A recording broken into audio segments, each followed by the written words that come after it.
So here's what I want to show you. Here's what I found.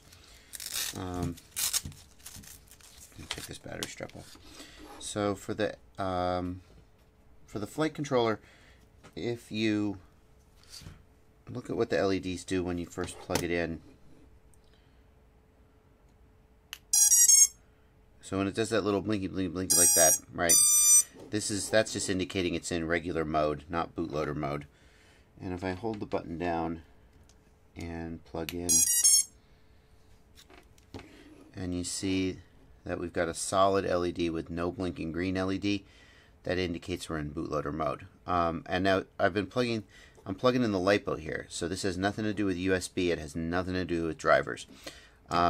It's the board being in bootloader mode is completely independent of what the drivers on the computers are doing. I mean, if the drivers aren't working, then you won't be able to connect to the board, but that LED is your indication that the board is or is not in bootloader mode. And we can see here that the receiver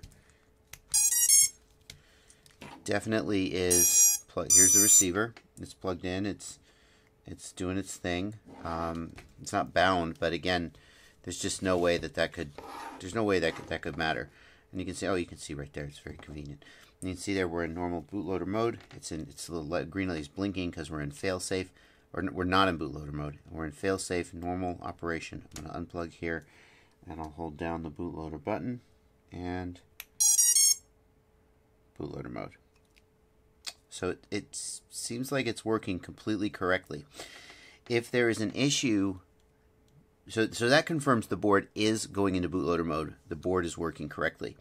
If there is an issue where you cannot get your computer to connect, I don't know what that is. I mean, I can tell you I connected this. I'll take it over to the computer and just double check. But I don't want to reflash your board, but I can see it go into DFU mode.